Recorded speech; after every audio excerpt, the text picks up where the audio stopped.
This is them, this isn't me. I'm a very modest person, I would never say this. The single most consequential election victory in American history. It's possible. I mean, it's possible. We've done a lot. On November 5th, 2024, the American people reclaimed our government. We restored our sovereignty. We lost a little bit of sovereignty last night in New York, but we'll take care of it. Don't worry about it. We rescued our economy, regained our liberty, and together we saved our country. On that magnificent night, 365 days ago, you know, I was with a group of very important people, and they say, think of it, last week, just last week, 6 days ago, 7 days ago, they said, you were campaigning 1 year ago. I said, no, it felt like I've been in this position for so long. And it's right. At that point, 1 year ago, I was actually campaigning. We did the McDonald's shot. Remember the McDonald's shot? We did the garbage truck shot. And actually, the McDonald's one was the biggest hit in the history of Google. Can you believe that? Number one, the garbage truck did well, but not as well. I guess there's something about McDonald's, right? But it worked, and we won a tremendous election. We won all 7 swing states. We won the great state of Florida, by the way, by 1.4 million votes, which is unprecedented. Biggest victory ever in Florida, including an 11-point victory right here in a place called Miami-Dade County. We won the popular vote for the first time of any Republican in many decades. We won the Electoral College 312 to 226. And we won 86% of the counties in America. That's a big one. 2,700 to 525. I'd say that's called a landslide, right? We got more votes from African Americans than any Republican candidate in history. We also won a record share of votes from the incredible Hispanic American community. There might be a couple of us. Biggest vote in history. And above all, we won a resounding mandate to make America great again, which is what we're doing. And every day since, I've been fighting to turn the promise made into the ultimate promise kept. We're going to do our job. We have a big job to do. We've done really well. I think it's the best 9 months, they say, of any president. And I really believe that if we can have a few more 9 months like this, you'd be very happy. You'd be very satisfied. But it's been pretty incredible, with trillions and trillions of dollars being poured back into our country by other countries and other places and people. 1 year ago, we were a dead country. Now we're a country that's considered the hottest country anywhere in the world. It's the hottest country. We are now in the hottest country anywhere in the world.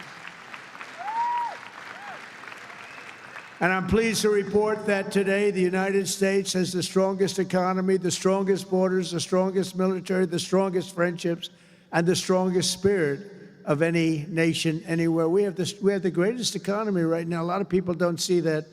But if you look at what's happening with all the factories, AI, auto plants all over the country being built, that if you would have thought about that 2 or 3 years ago, you would have said it was the opposite. They were all leaving. Now they're all coming in. They're all coming back and then some. And I think that we can honestly say, and I think you're going to see it even more so over the next 12 months, that this is the golden age of America. This is the golden age.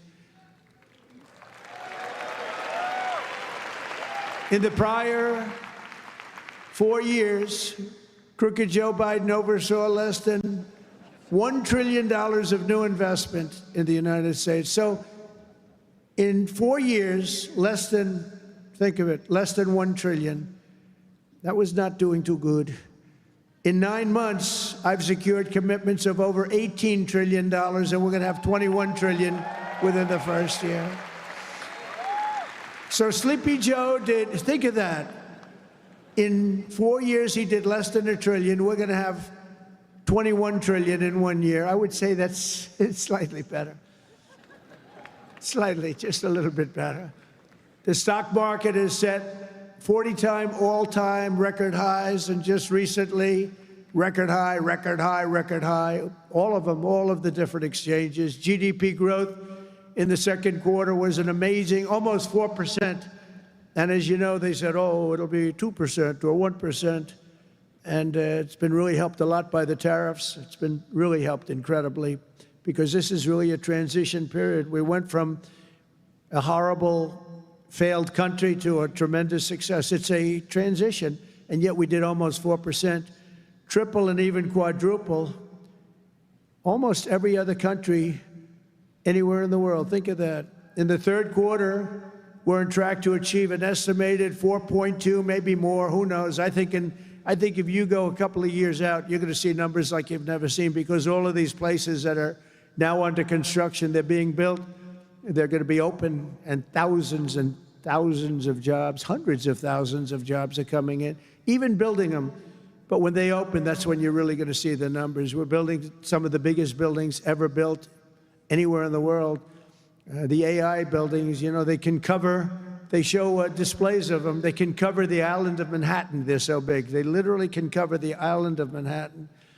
In 9 months, we've lifted over 600,000 Americans off of food stamps, which is a record. 1.9 million more American-born workers are employed today. Think of that.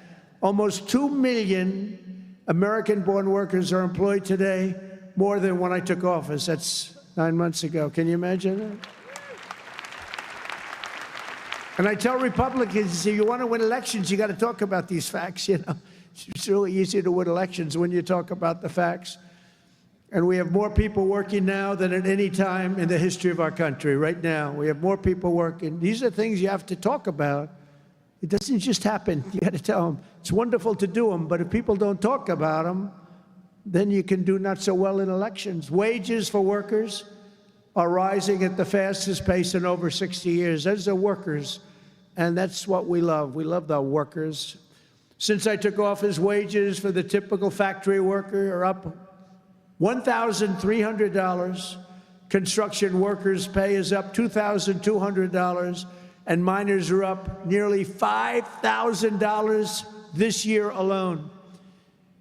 And that's good, because it's not, you know, such an extra cost to the company. It really isn't. Somebody would say, oh, what's going to cost more? The fact is that they're doing such business like they've never done. You're going to start seeing numbers coming out very soon that are going to blow your mind. Under Biden, we had the worst inflation in modern history. We had inflation that was so bad, costing the typical family about $33,000 over a period of time. Their policies send food prices up 23. They come in, you know, when I first came in, I was in for 3 days, and one of the fake news members, they're all back there. That's a lot of press. Fake news. They said, egg prices are through the roof. I was there for 3 days. And this maniac, this lunatic person, happened to be a woman. Sir, what are you going to do about egg prices? And they'd gone up like 4 or 5 times. I said, well, you just told me it has a problem. And people weren't buying Easter eggs. You believe it? I said, we're buying Easter eggs for the White House, for the egg hunt, the famous egg hunt. But within a couple of months, we got them down. We have a great Department of Agriculture headed by Brooke Rollins, and we did a great job, and we got them down to the level they originally were a long time ago. And we have that in just about everything. And if we don't have it, we get them down. Their policies sent food prices soaring 23%, the Biden policies. And it wasn't him. It was the people surrounding him around the desk. He didn't know what the hell he was doing. Biden. How the hell did that happen? Well, I know how it happened. A rigged election. That's how it happened.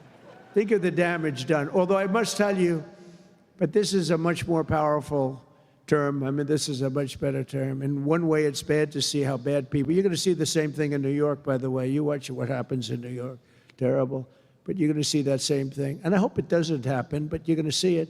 Gas prices are surging to $5 a gallon, even higher, and mortgage rates skyrocketed by 152%. But under the Trump administration, all of that is changing. Prices are coming down very fast, and we're bringing them back to the beautiful part where you can have, and you can truly say, we're talking about the American dream again. You didn't used to hear that term. You heard it during my 4 years, and then it disappeared. Now you're hearing it again more than ever. Because we had the most successful economy in the history of our country during my first 4 years. We rebuilt the economy, cut the biggest tax cut in history.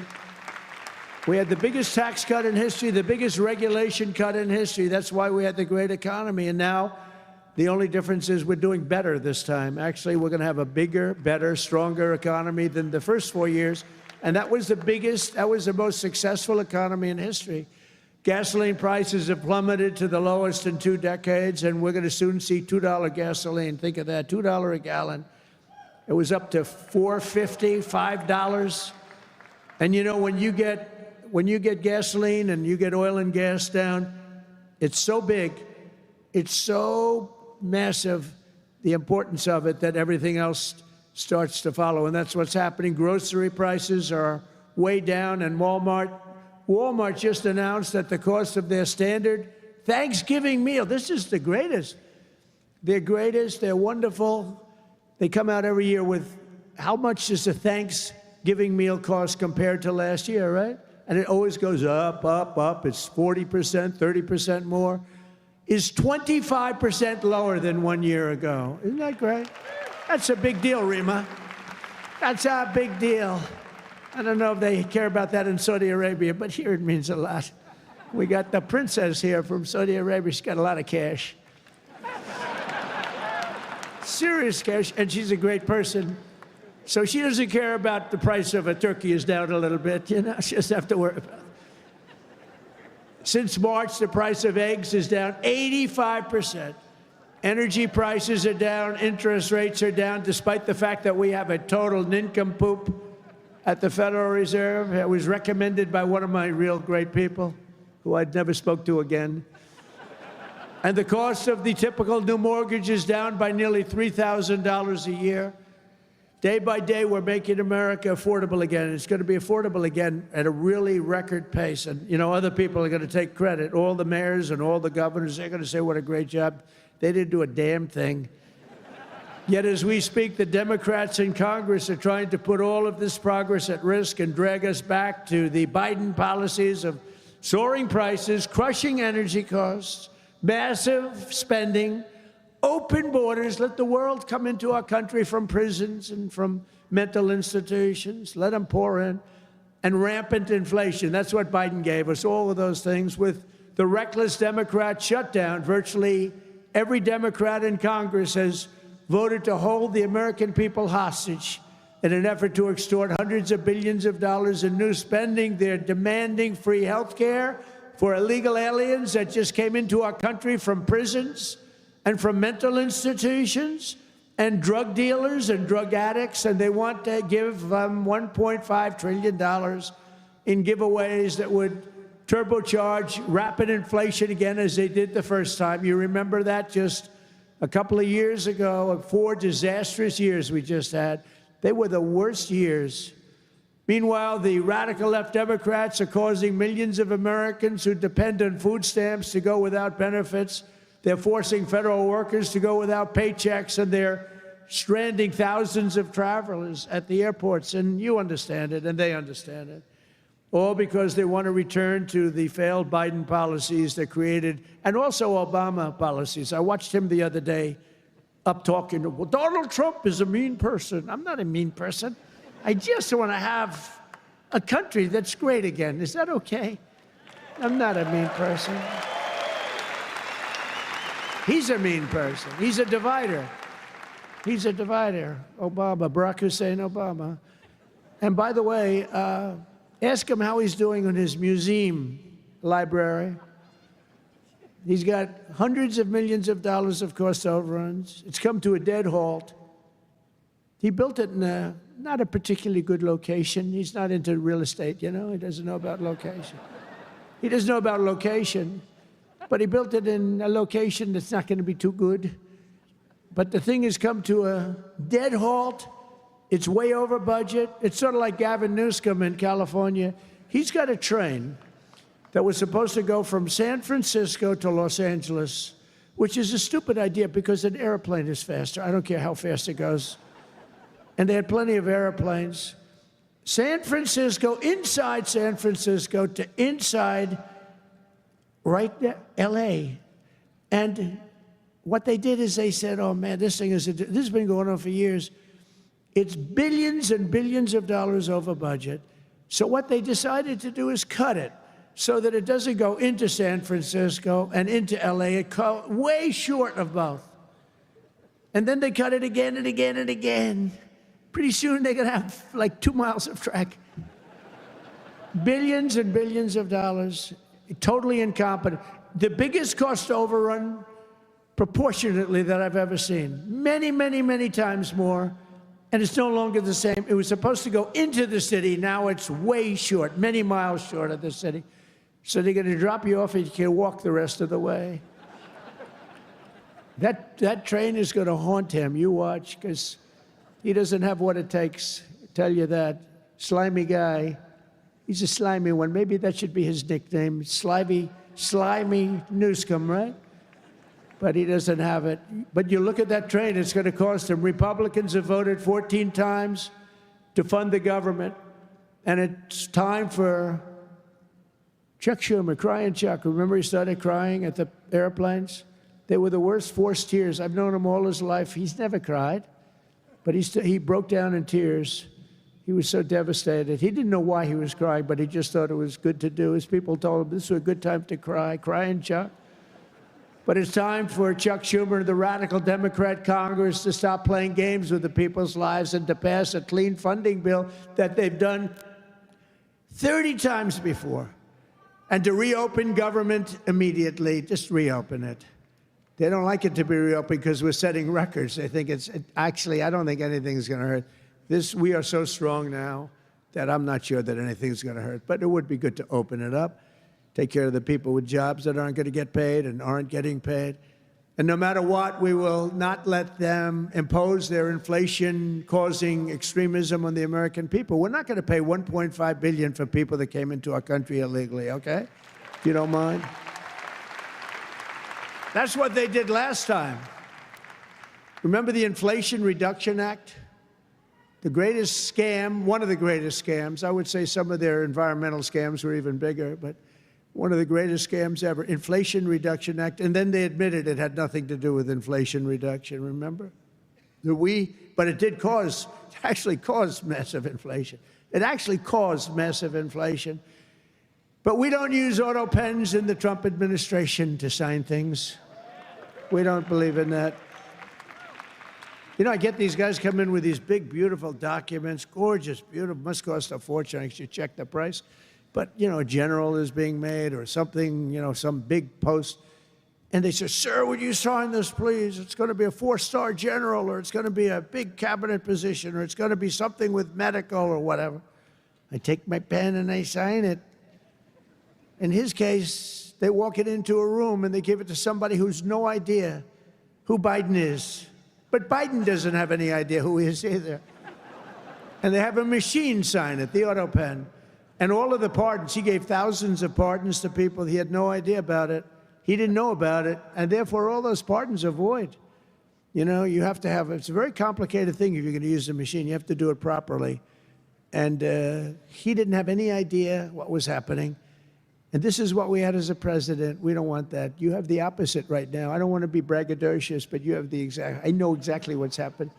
If you want to see what congressional Democrats wish to do to America, just look at the result of yesterday's election in New York, where their party installed a communist as the mayor of the largest city in the nation.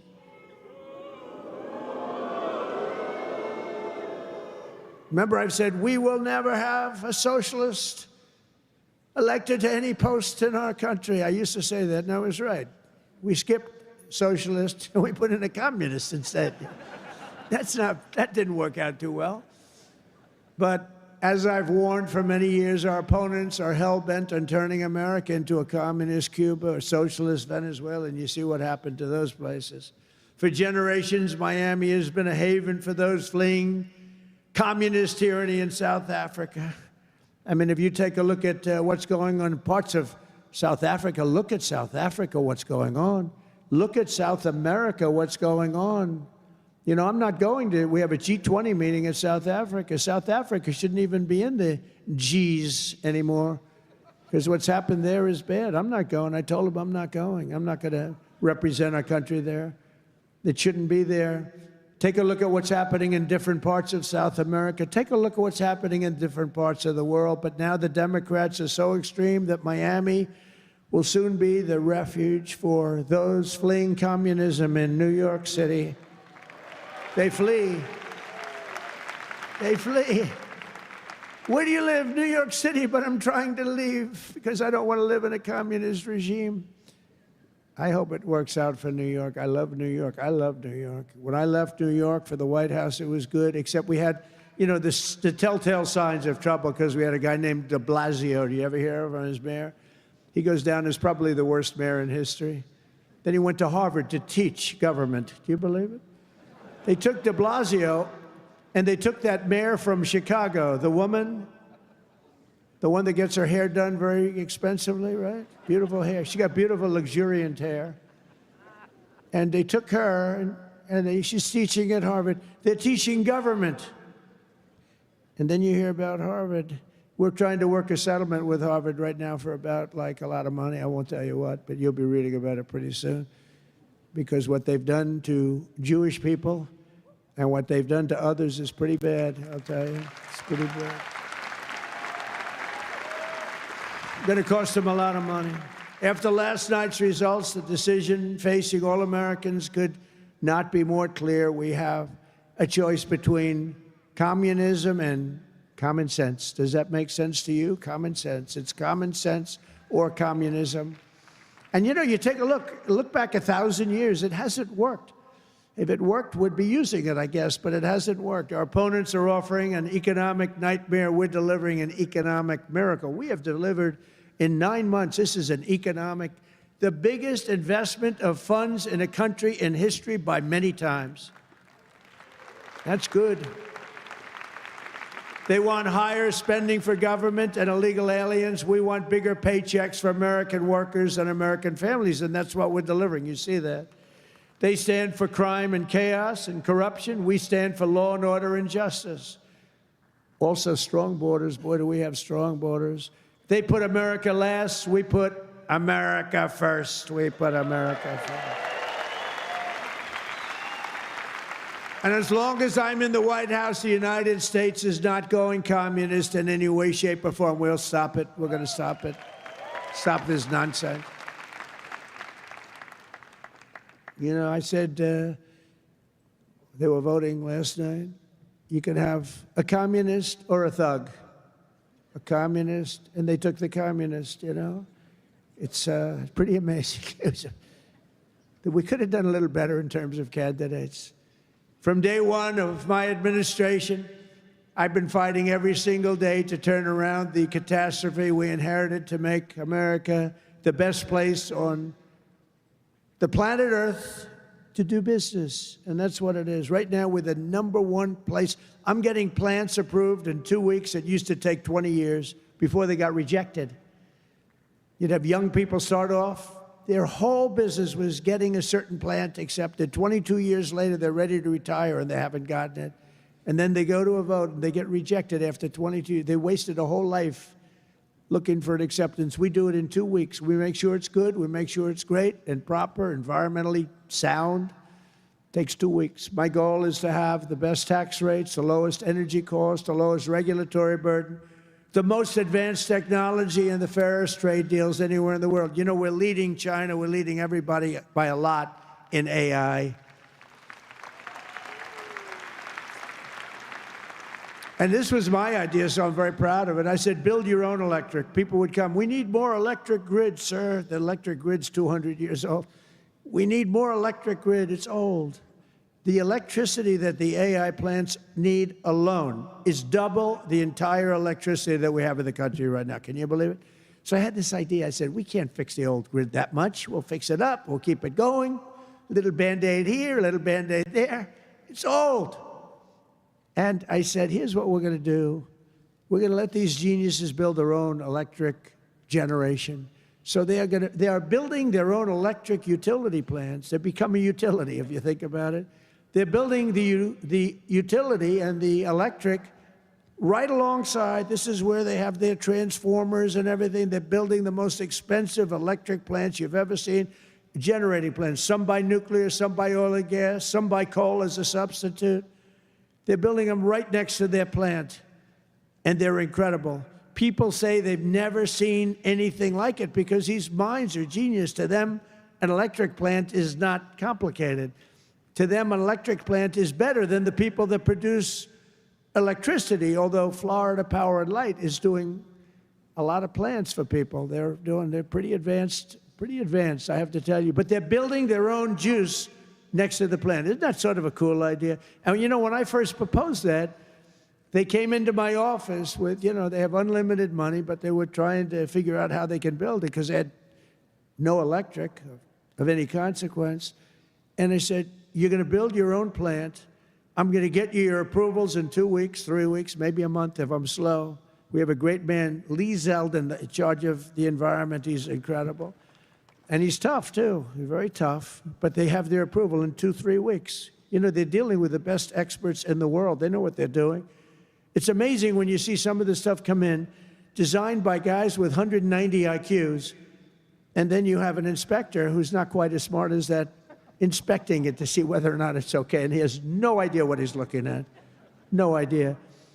But I said, you're designing your own electric plant, and they didn't believe it. They come in 2 weeks later, they say, the biggest problem is electric. I said, you can design your own plant, and we're going to have your approvals within 2 to 4 weeks. And they said, he's really serious about it. They thought I was kidding. It was so good, they couldn't believe it. They'd leave and they couldn't believe it. It took me 2 or 3 times to say it. Yeah, they're designing their own electric plants, and it's unbelievable. And then they're going to sell their excess electricity back into the grid. So we benefit in that way, too. In July, I proudly signed into law the largest tax cuts in American history. Now, that's the second time. I did it the first time, but these are even larger, the great, big, beautiful bill. And that includes no tax on tips, no tax on overtime, no tax on Social Security for our great seniors, no tax on Social Security. I wonder which is the most popular of the no tax on tips. You know, I was in Nevada, in my building in Las Vegas, and I had this beautiful young waitress come up to me. I never talk about beauty anymore because politically, if you mention somebody's beautiful, that's the end of your political career. So I don't mention that she was beautiful, but she was beautiful. And she came up and I said, how you doing? Oh, sir, I'm not doing well. The government is horrible on tips. I said, really? How do they tax? They tax tips? They tax us and they go after us. I've never seen anything like it. It's made my life miserable. Sir, there should be no tax on tips. She said to me, no tax on tips. I said, say it again. She said, sir, there should be no tax on tips. So we had a lot of the fake news waiting for me outside of the restaurant. So I went out, I said, ladies and gentlemen, I have an announcement to make. There will be no tax on tips. That's how it all started. And I won Nevada. I won Nevada. Because, you know, in Nevada, every job is basically, you know, you're a waitress or you're working in a hotel. No, that's how it started. So it was amazing. We won Nevada easily, which is usually not a stronghold for Republicans, but it's become a stronghold. So I want to thank the waitress. She did a great job. But when she said those words, sir, there should be no tax on tips, it's amazing. Somebody else would hire a consultant, pay them millions and millions of dollars. They'll come back. And they'll say, sir, I think you should absolutely tax tips. And you'll lose the election. But we also have 100% expensing for all new factories, plants, and equipment so your businesses can write it off all in 1 year. And that's a lot of jobs you're doing and producing. That was, to me, the biggest thing in the first bill. But this is even better because this goes for a 10-year period. Upon taking office, I signed an executive order requiring that every new regulation, every time we issue a new regulation, think of this, 10 old regulations must be eliminated simultaneously. So if we give you one, you get rid of 10. And so far, for 9 months, we're exceeding that. And it's 30 to 1. For every new one we give, they're getting rid of 30 old, broken down regulations. And we've slashed nearly $1 trillion worth of regulatory burdens. We have regulations that are so old and nobody uses them, but they stymied a lot of production, a lot of jobs. And I did it the first time, and we had the largest regulation cuts in history, and now we're exceeding it this time. So it's big. It's one of the reasons we did so well then, and I think it's one of the reasons we're doing so well now. Again, we have to talk about it, because if we don't talk about it, nobody else, the fake news, is not going to talk about it. And we have streamlined permitting for the new energy and mining projects. What used to take decades now takes 28 days. And on day one, I signed an executive order to unleash American energy and officially terminate the Green New Scam. Has anyone ever heard of the Green New Scam? Remember the old thing, global warming, and then it would be too cool? And then they said global cool. They didn't know what the hell to say. So they came up with the greatest, climate change. No matter what, if it goes up, if it goes down, climate change. They're very, very smart people, but not smart for us. They're smart for them. But my policy was very simple. Drill, baby, drill. We're drilling like crazy right now. And to curb inflation, we've slashed the size of government for the first time in years, and we're waging total war on waste, fraud, and abuse like we've never done before. Since January, 100,000 bureaucrats have left the federal payroll. Government spending is down 2.5% this quarter compared to 1 year ago. Think of that. And in stark contrast to last administration, 100% of all new jobs created in America under my administration have been created in the private sector. 100% of the jobs have come from the private sector. Otherwise, you don't have a country.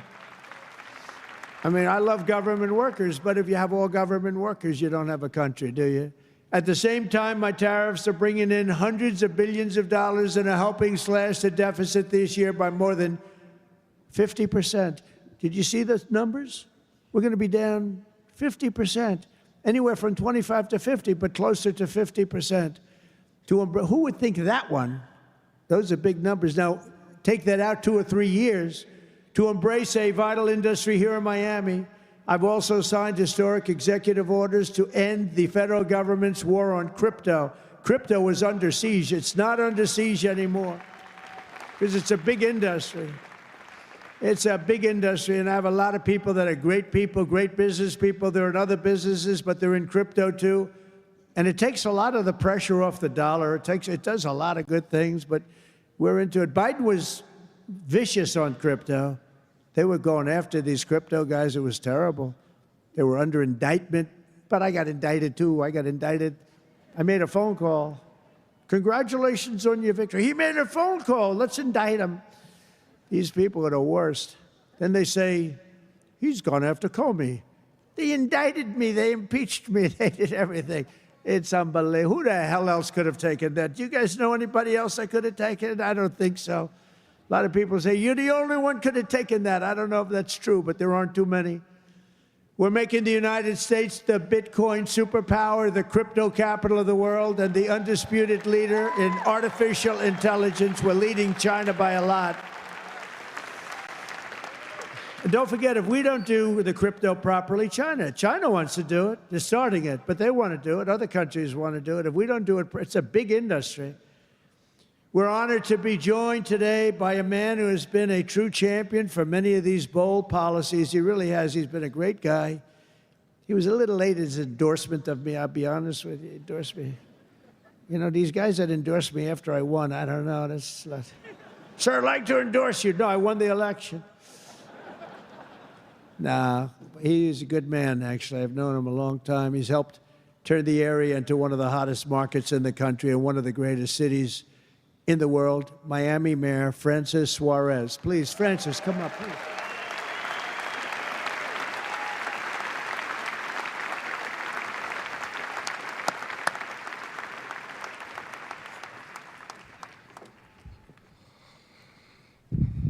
You're never gonna let me forget that one, huh? Thank you, my brother. Thank you. Thank you, Mr. President. Just a little shorter than you were.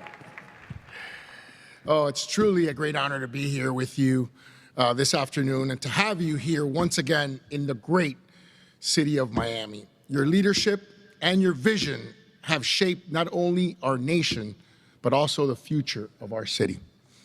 Miami's success today is rooted in the values that are deeply American: opportunity, freedom, safety, and innovation. These are values that you have championed with conviction, and they are the same values that have made Miami a symbol of what's possible.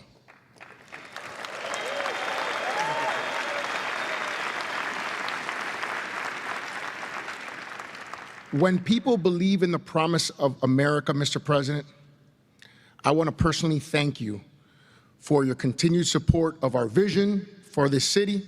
It was an honor to stand beside you in the Oval Office when you announced the next year's G20 right here in the city of Miami.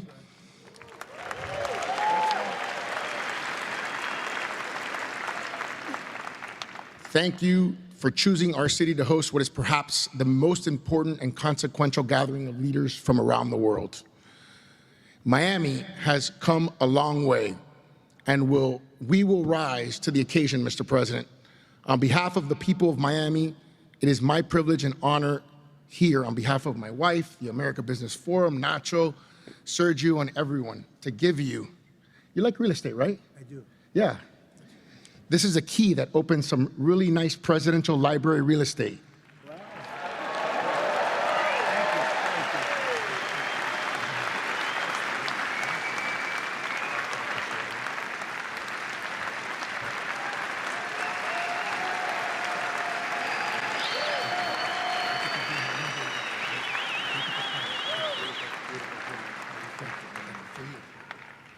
That's beautiful. Thank you. Thank you very much, Francis. I appreciate it. And you know, he's really a special guy. I'm going to take this, I'm going to put it in the White House, and then I'm going to move it to Doral in about 3.5 years. We put it right in Doral, right? In the lobby of Doral. A lot of people from Doral. Well, thank you. That's a great honor.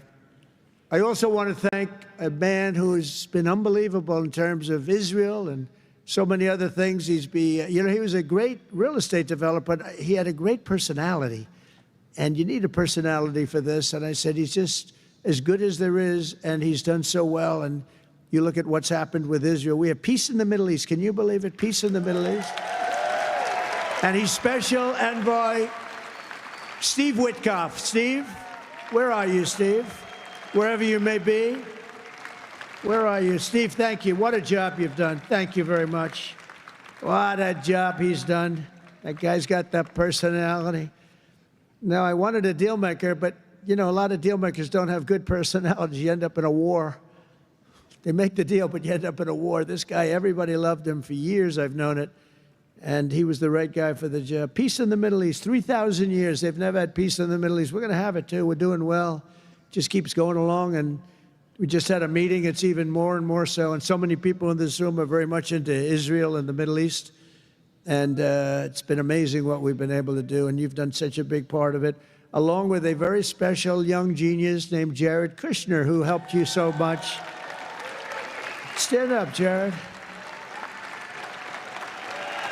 And he's the father of the Abraham Accords, right? He's the father of the Abraham Accords. And by the way, my granddaughter, Arabella, would you stand up, Arabella? She looks so great. I said, how are your marks in school, Arabella? Grandpa, I have all A's and A+, you know that. Like it was a stupid question I asked her, right? We're proud of you, Arabella. Jared, thank you. What a great job. But we have a lot of people joining now the Abraham Accords. And hopefully we're going to get Saudi Arabia very soon. But I'm not saying that. I'm not lobbying. No, but we have a lot of people. We have a lot of people that are coming aboard. You know, the key was when we took out the nuclear capability of Iran, all of a sudden everybody said, wow, that was nice. They've been wanting to do that for 20 years.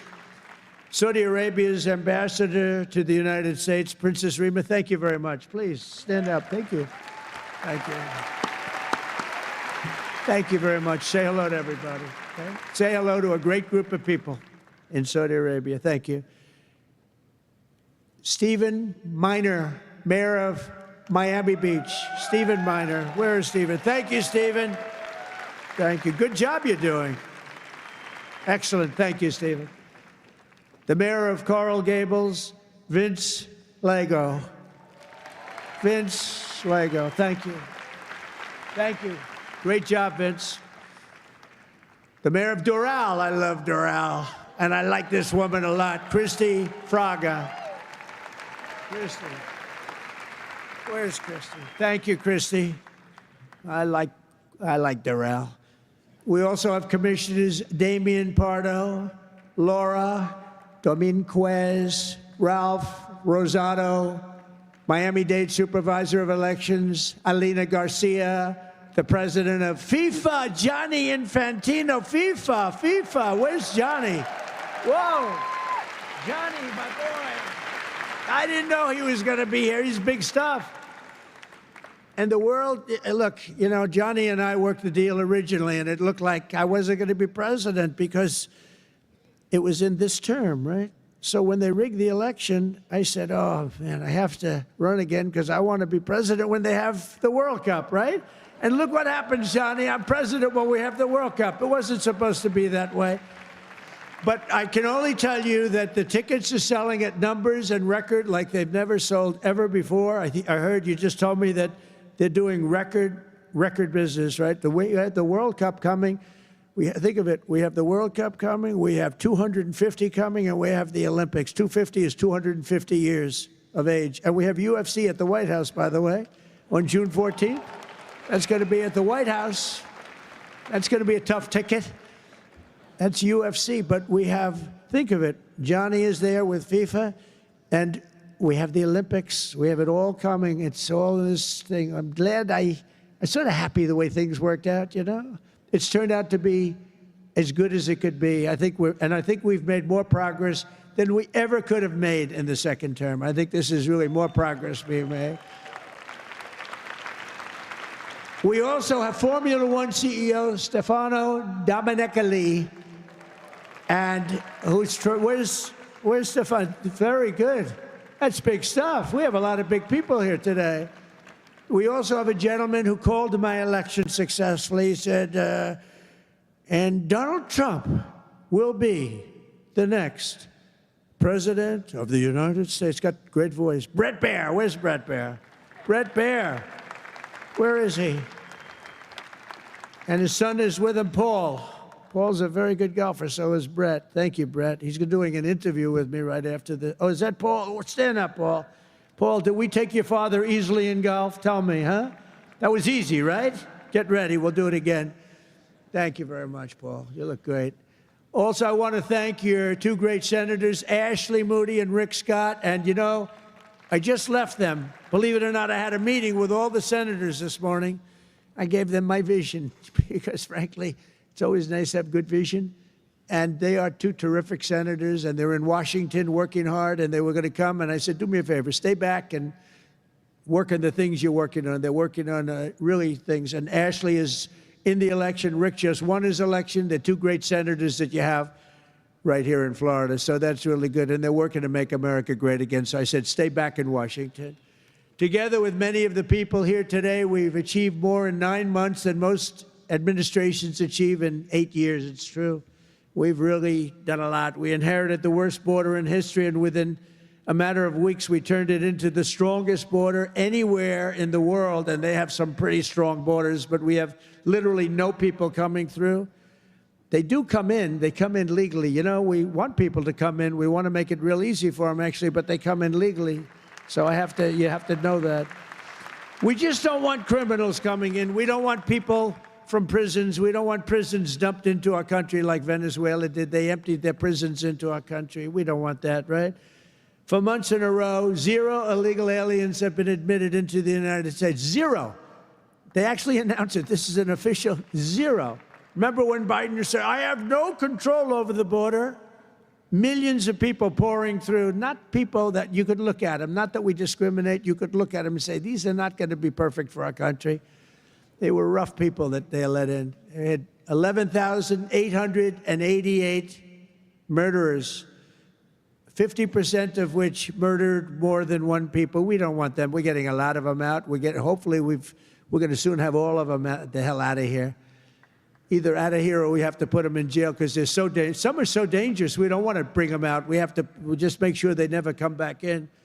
But this is what they were putting in our country, and it's a disgrace. On day one, I signed an executive order to designate the drug cartels as foreign terrorist organizations.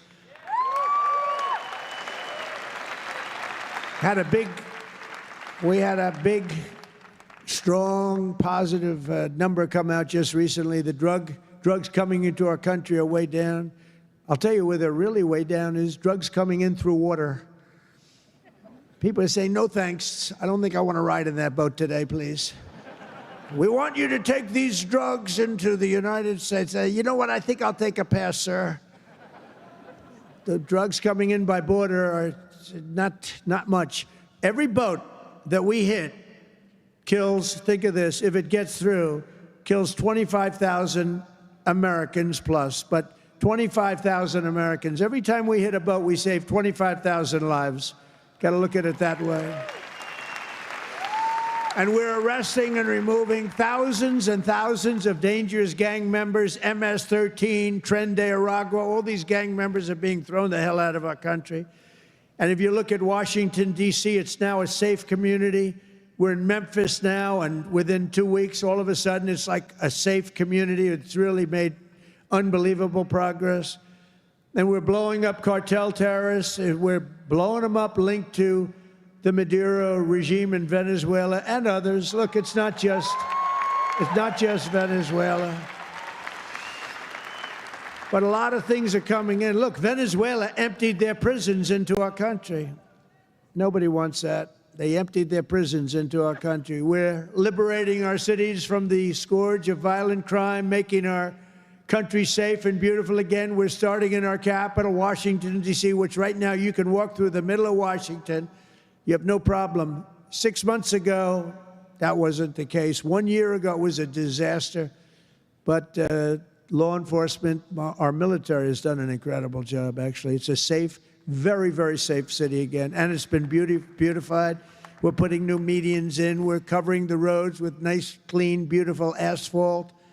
We're redoing the grass in the parks. It's really becoming beautiful again, and it's safe. We don't get calls that, think of it, call to the parents, your son, sir, has been killed. He came to see the Lincoln Memorial, and he's dead. No, that's not happening anymore. We run it tough. We run it very tough. Sometimes you have to be a little tough to get rid of. These are thugs. These are bad people. We're bringing them the hell out of our country where they came from. We renamed the Department of Defense to the Department of War. And well, if you think about it, after the Second World War, they changed it to defense, right? So we won the First World War. We won the Second World War. We won everything in between and everything before, never lost a war. We still don't lose wars. Sometimes we don't fight to win. You know, we'll stay around the country for 15 years, just bomb the hell out of everybody, make everybody miserable. Nobody knows why we're there, you know, the wars that never end. But we made it clear that the days of political correctness in our military, they're over. We don't want to get into wars. I rebuilt the military. We have the strongest military by far in the world. We make the best equipment, the best missiles, the best rockets, the best everything. We redid our nuclear. We're the #1 nuclear power, which I hate to admit because it's so horrible.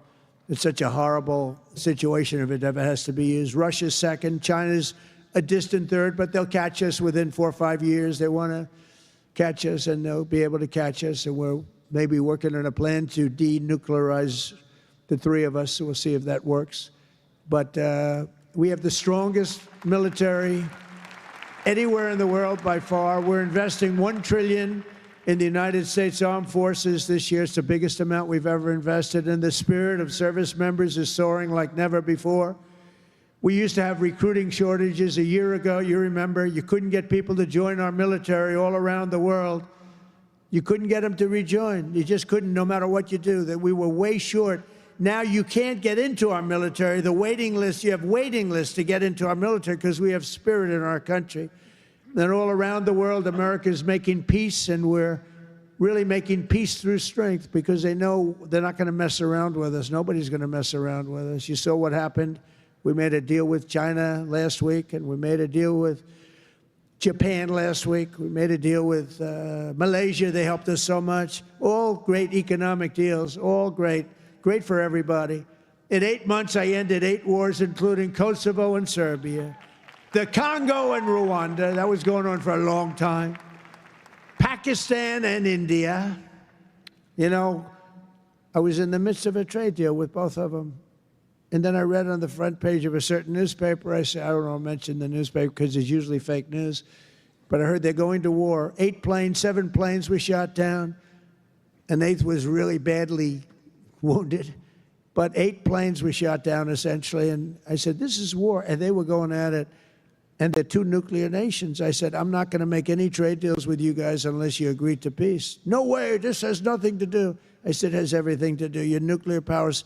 I'm not trading with you. We're not making any deals with you if you're at war with each other. A day later, I get a call. We made peace. They stopped. I said, thank you, let's trade. Isn't that great? Tariffs did that. You know what? Tariffs. Without tariffs, that would have never happened. Israel and Iran, Egypt and Ethiopia, Armenia and Azerbaijan, and Cambodia and Thailand. All of them were in war, starting war. Some of the wars were 32 years old. One was 38 years old. Amazing. They tried to, President Putin, I spoke to him 2 weeks ago, and he said, on the one, he said, we've been trying to settle that war for 10 years. We weren't able to do it. You got to settle. I got some of these things settled in an hour. No help from the United Nations at all. The only thing I got from them was a blank teleprompter. Remember I went up there, Princess? Ladies and gentlemen, on behalf of the United States of America, President Donald J. Trump, I'm looking at the teleprompters, and I have all my friends, including your family, sitting out there, 158 leaders, some in beautiful silk white robes, others in bad shirts, bad ties, and some in beautiful shirts and ties. But they're all the leaders, 158 leaders. And they're saying, President, and I'm walking up to the President Donald J. Trump, and I'm looking at the teleprompter, stone cold blank. They did it on purpose. And I think I gave my best speech. That's what I was told.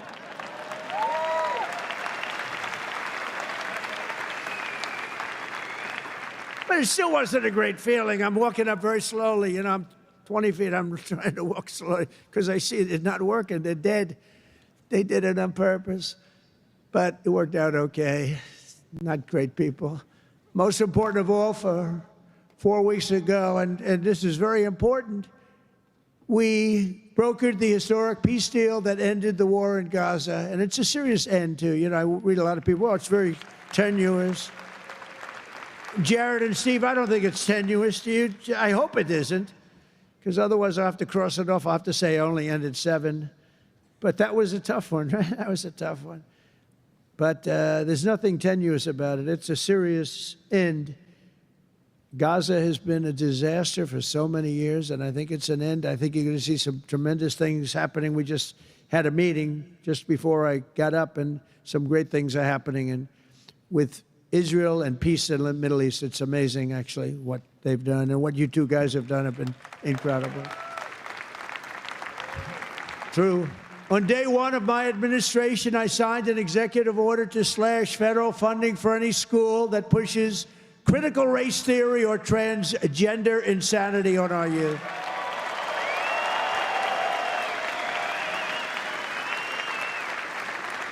And we completely banned the chemical and surgical mutilation of our children.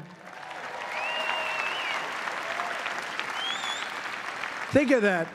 Can you imagine somebody 15 years ago saying we stopped the surgical mutilation of our children? We stopped the chemical mutilation of our children. Can you imagine that? They would have said, this guy's crazy. And now you're saying, thank you very much, because you know it's true. How about this one? We got men out of women's sports. It's over. It's over. Men out of women's sports.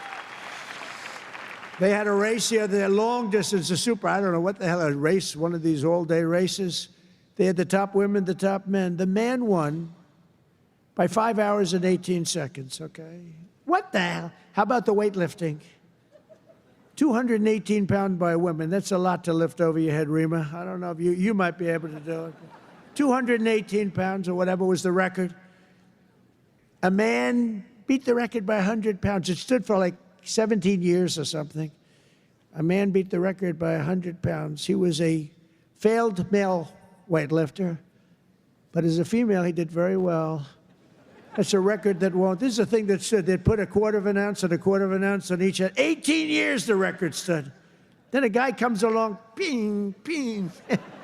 This is a crazy, these people are crazy.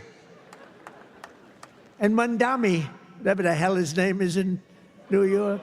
No. He thinks it's wonderful to have men playing in women's sports. The swimming's good too, you know? You know the story? Records are being beaten by numbers that nobody's ever seen, nobody ever thought possible. But a lot of those records are being changed back to where they should be. And I made it the official policy of the United States government that there are only two genders, male and female.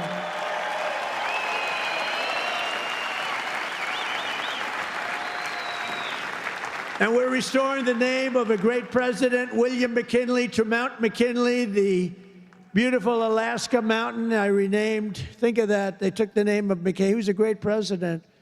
He was assassinated. He was a great president for tariffs. He was the tariff king, and he made our country very rich. And then Teddy Roosevelt spent the money on the Panama Canal and many other things. And everyone thinks Teddy was a great president. He was. But the one who built all that money was McKinley. So we renamed the mountain back to Mount McKinley. Is that okay? I think so. You know, I'll tell you what, who's happy about that is the great state of Ohio. He was governor of Ohio and became president, did a great job, made the country very rich. He was killed. Mount McKinley was named, and then the name was taken off. And we put it back on. And I renamed the Gulf of Mexico to the Gulf of America. That was an easy one. That was an easy one, Johnny. That was easy. You know, look, we have 92% of the shore. I used to say when I was a child, I'd say, how come it's called the Gulf of Mexico? It's mostly America. You know, all the way, it wraps around Florida, all the way up. It's 92% of the shoreline. I said, I think to me it's the Gulf of America. Little did I know I'd have the chance to do it. I did it very quickly. For years, our country was run by radical scoundrels and far-left bureaucrats who created one catastrophe after another, wrecking our economy, erasing our borders, and surrendering America's power and standing all over the world. But after just 1 year since that glorious election, I'm thrilled to say that America is back. America is back. Bigger, better, stronger than ever. And in conclusion, jobs are returning, businesses are booming, and America is respected again, perhaps like never before. Our country is respected again like never. They were laughing at our country. We had a guy who couldn't walk up a flight of stairs. Kept falling. It's very embarrassing. You know, at Air Force One, I go, sir, would you like the short stairs or the long? I say, give me the long every single time, please. The short ones, they call them the children's stairs. I don't want the children's stairs. Doesn't look so good coming out of the children's stairs. Now, if the weather's bad, it's okay, right? If you don't mind. But the communists, Marxists, socialists, and globalists had their chance, and they delivered nothing but disaster. And now let's see how a communist does in New York. We're going to see how that works out. And we'll help them. We'll help them. We want New York to be successful. We'll help them a little bit, maybe. For all of these failed and discredited, really discredited, if you think, ideologies of the past, their day is over, their grip is broken, and their time is absolutely done. The golden age of America has begun. And we are just getting started. It's a golden age like you've never seen before. From the steel mills of Pittsburgh to the oil wells of Houston, from the car plants of Detroit, and those car plants are pouring into our country. To the coal mines of West Virginia, those coal mines are opening up one after another. Clean, beautiful coal. You're not allowed to use the word coal unless you say, in my administration, unless you use 2 words before it. Clean and beautiful. Biden would say, unless you use 2 words before it, here you go, clean. He said, what happened to the other word? Remember those things? He'd say 3 words and mean 2. But the West Virginia mines are doing unbelievable now. Wyoming is doing unbelievable. It's clean, beautiful coal. And from the bright lights of Las Vegas to right here in beautiful Miami, America is proud. America is confident. America is growing and successful. America is a great nation again. We're a great nation again. It's happened faster than I thought. I'll be honest. Again, we're respected by everybody. We are really, you see the way I get treated. I get treated that way. I guess a little has to do with me, but a lot has to do with the fact that I'm representing this country. America is respected again. America is a great nation again. The American dream is surging back to life, and we will never let the American dream die. Together we will make our country stronger, richer, safer, freer, and greater than ever before. And every day my administration will fight, fight, fight, and America will win, win, win. I want to thank you, Miami. I want to thank you, Mr. Mayor. I want to thank everybody for being here. God bless you, and God bless America. Thank you very much. Thank you, everybody. Thank you.